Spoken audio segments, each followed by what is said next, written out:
अभी हमने पहले वीडियो में देखे अकाउंट्स के types and classification. So we have seen types of account और classification. Now we will see the rules which are important for generalizing the transaction.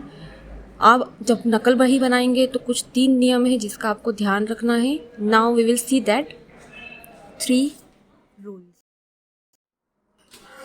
In this chart you can see the 3 rules of different account: personal account, real account and nominal account.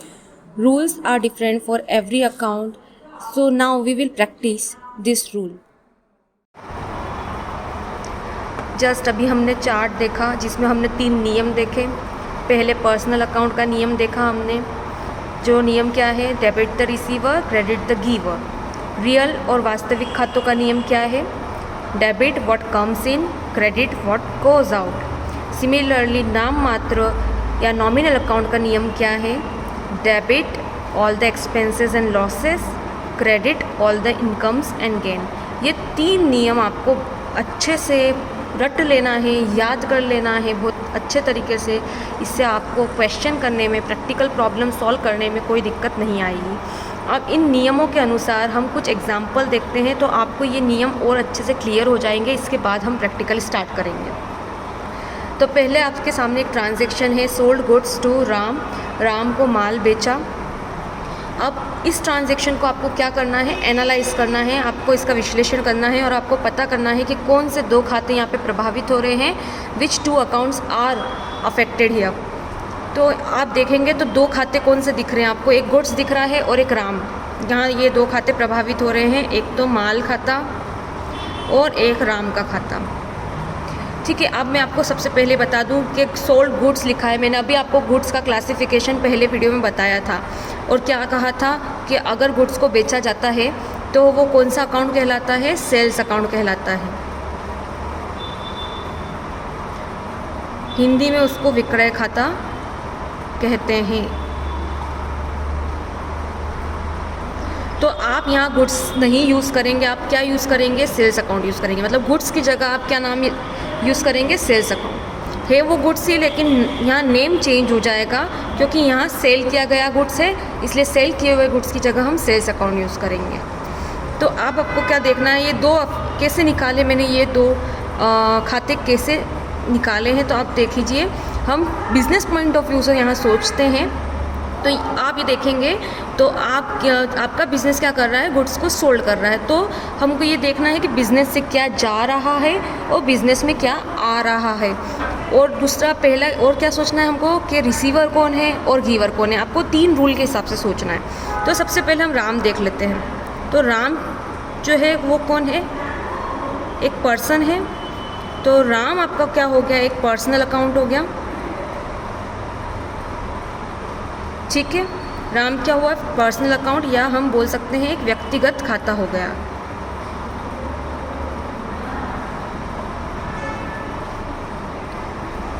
तो हमने इसमें से एक खाता ढूंढ लिया, personal account. दूसरा खाता हमने कौन सा ढूंढा? यहाँ पे गुड्स, जिसको हम सेल्स अकाउंट के नाम से बोलेंगे. ठीक है. तो यहाँ जो सेल्स है मतलब आपका गुड्स. अब ये क्या है? ये कोई पर्सन है क्या? ये पर्सन नहीं है. ये क्या है? एक वस्तु है. ठीक है. तो वस्तु किस में आती है? हमारे रियल अकाउंट में. तो ये आपका हो गया वास्तविक खाता.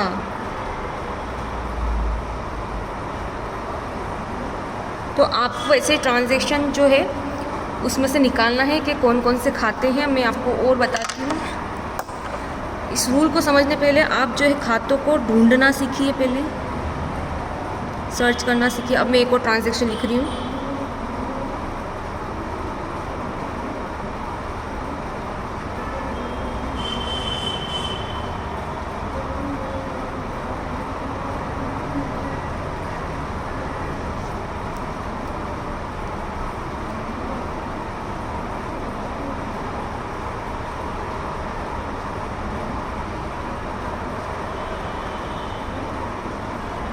रोकड़ी मशीन बेची.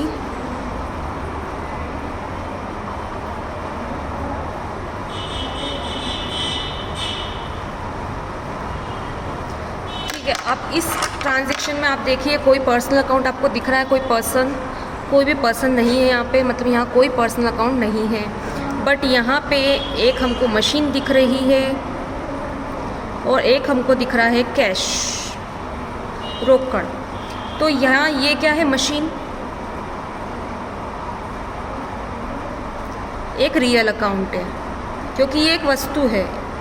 ठीक है, कोई भी वस्तु क्या होती है, वास्तविक खाते में आती है। तो यह आपका क्या है, वास्तविक खाता। सिमिलरली आप यहाँ कैश देखेंगे तो कैश क्या है, कैश भी एक वस्तु ही है। तो ये भी आपका क्या है, रियल अकाउंट है, वास्तविक खाता। एक और एग्जांपल देखते हैं।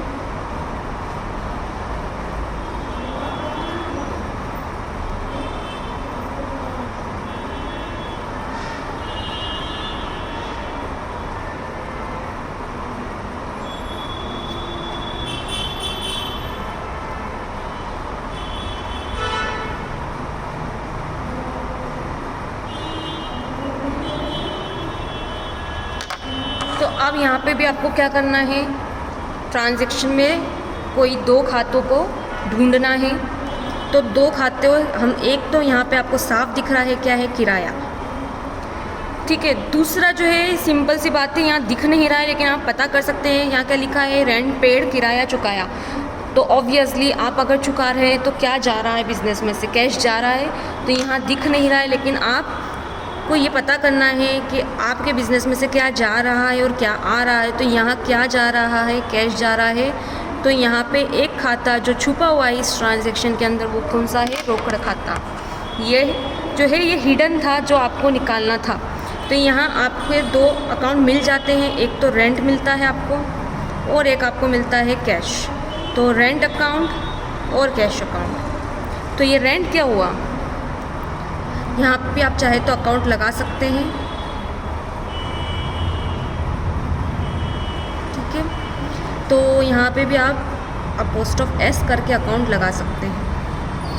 तो ये रेंट अकाउंट क्या हुआ है, रेंट जो है किराया, किराया क्या हो रहा है यहाँ पे यहाँ चीज़ ध्यान रखना, आपने पे कर रहा है। पे कर रहा है मतलब क्या हुआ, खर्चा हुआ, एक्सपेंस हुआ, व्यय। ठीक है, क्योंकि यहाँ पे करा है तो ये खर्चा हुआ। तो रियल अकाउंट यहाँ पे एक खर्चा है, खर्चा मतलब क्या है, एक्सपेंस है। ठीक है, एक्सपेंस है मतलब ये कौन सा अकाउंट हुआ आपका, नॉमिनल अकाउंट। सिमिलरली कैश क्या है, फिर से एक वस्तु है। तो वस्तु किस में आती है, हमारे रियल अकाउंट में। तो यहाँ हम नेचर निकालना सीखा हमने कि कौन सा अकाउंट क्या है, हमको ये पहचानना सीखा हमने। अब हम इसके प्रैक्टिकल करेंगे। इसके साथ में आपको एक वर्क दे रही हूँ जो आपको करना है, आपको पता करना है कि कौन से अकाउंट का क्या नेचर है और आपको फिर उसके नेचर को सामने लिखना है। बाद में मैं इसके आंसर्स भेजूँगी जिससे आपको आपके आंसर्स को टैली करना है।